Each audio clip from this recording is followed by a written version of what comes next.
राधे राधे। जय श्री कृष्ण। रविवार व्रत कथा। जीवन में सुख समृद्धि धन संपत्ति और शत्रुओं से सुरक्षा के लिए रविवार का व्रत सर्वश्रेष्ठ है। रविवार का व्रत करने व कथा सुनने से मनुष्य की सभी मनोकामनाएं पूरी होती है। रविवार इतवार व्रत की विधि। यह व्रत सभी मनोकामनाओं की पूर्ति करने वाला है। मान सम्मान में वृद्धि तथा शत्रु क्षय करने वाला है। रविवार व्रत विधि। प्रातःकाल स्नानादि से निवृत्त हो स्वस्थ वस्त्र धारण करें। पवित्र स्थान को लिपकर सूर्य देव की पूजा करें। शांत चित्त होकर परमात्मा का स्मरण करें। भोजन एक समय ही करें। तेल व नमक युक्त भोजन न ग्रहण करें। भोजन तथा फलाहार सूर्य अस्त होने से पहले ही कर लेना चाहिए। यदि भोजन करने से पूर्व सूर्य छिप जाए तो दूसरे दिन सूर्य के उदय हो जाने पर अर्घ देने के बाद ही भोजन करें। व्रत के अंत में कथा सुननी चाहिए। तो कथा शुरू करते हैं। एक बुढ़िया थी। वह प्रत्येक रविवार को सवेरे ही गोबर से घर लीपकर स्नान आदि कर भगवान की पूजा किया करती थी। फिर भोजन तैयार कर भगवान को भोग लगाकर स्वयं भोजन करती थी। श्री हरि की कृपा से उसका घर सभी प्रकार के सुख एवं धन धान्य से पूर्ण था। किसी प्रकार का विघ्न या दुख नहीं था। सब प्रकार से घर में आनंद रहता था। उसकी एक पड़ोसन जिसकी गौ का गोबर वह बुढ़िया रोज लाया करती थी, उस बुढ़िया की संपन्ना से जलने लगी। वह विचार करने लगी कि यह वृद्धा सर्वदा मेरी गौ का गोबर ले जाती है। इसलिए अगले दिन से वह अपनी गौ को घर के भीतर बांधने लगी। वह रविवार का दिन था। बुढ़िया गाय का गोबर न मिलने के कारण अपना घर न लीप सकी। उस दिन उसने न तो भोजन बनाया, न भगवान को भोग लगाया और न स्वयं भोजन किया। इस प्रकार उसने निराहार व्रत किया। रात्रि हो गई, वह भूखी ही सो गई। रात्रि में भगवान ने उसे स्वप्न में दर्शन दिए और भोजन न बनाने तथा भोग न लगाने का कारण बुढ़िया से पूछा।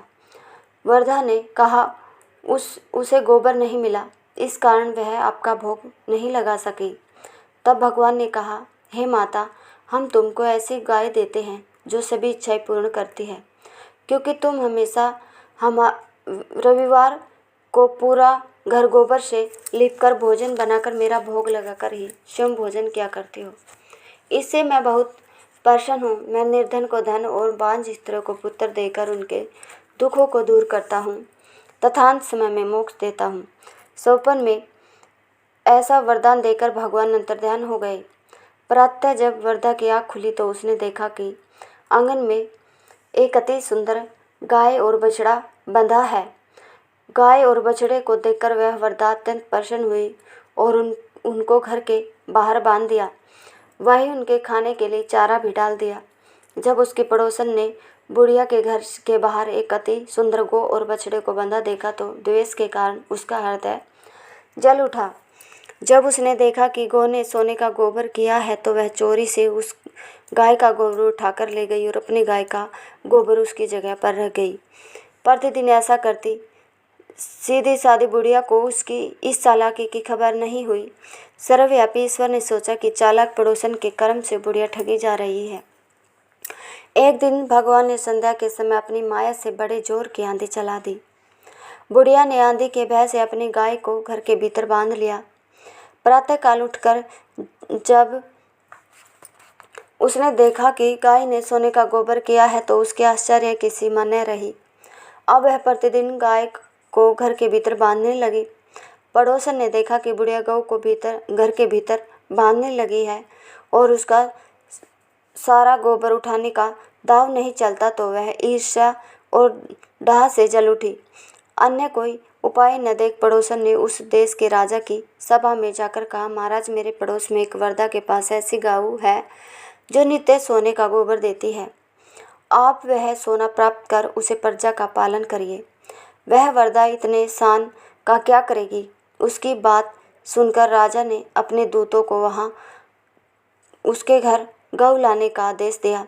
वृद्धा प्रातः भगवान का भोग लगा भोजन ग्रहण करने जा ही रही थी कि राजा के कर्मचारी गऊ खोल कर ले गए।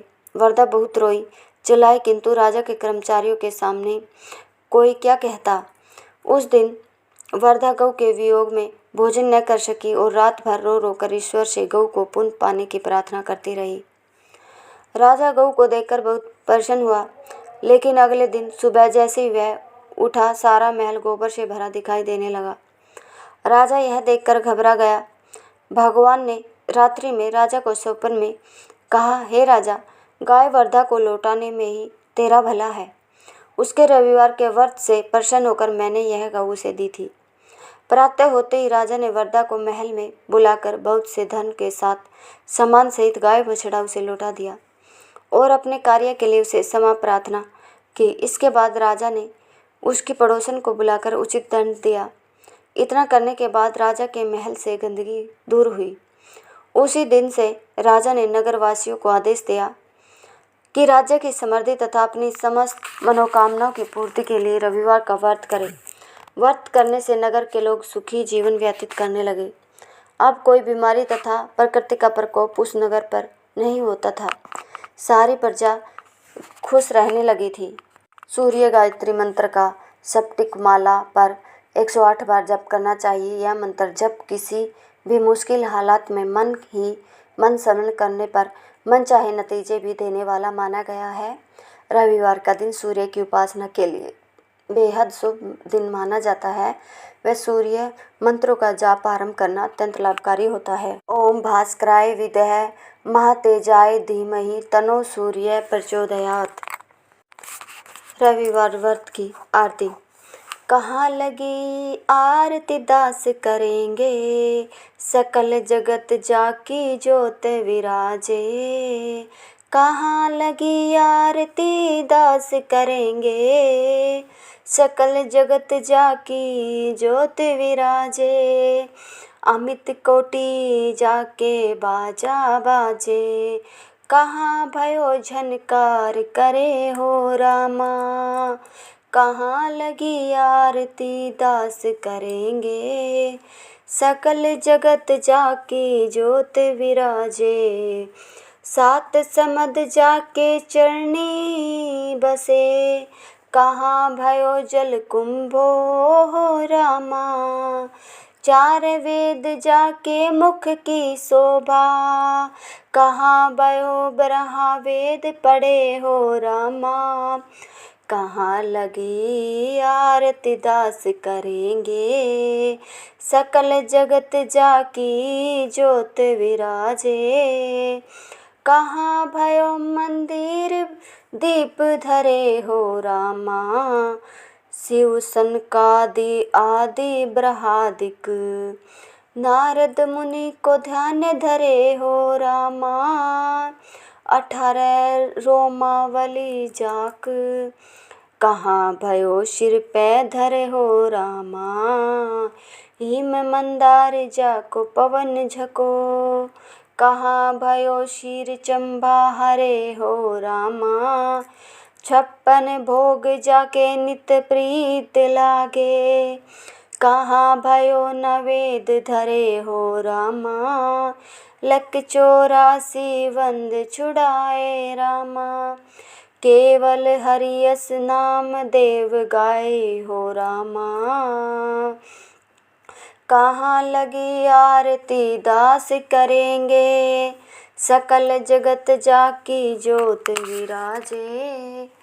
बोलो जय सूर्य भगवान की जय। कमेंट में जय सूर्य भगवान अवश्य लिखें और हमारी इस वीडियो को ज़्यादा से ज़्यादा शेयर ज़रूर करें। धन्यवाद सभी का।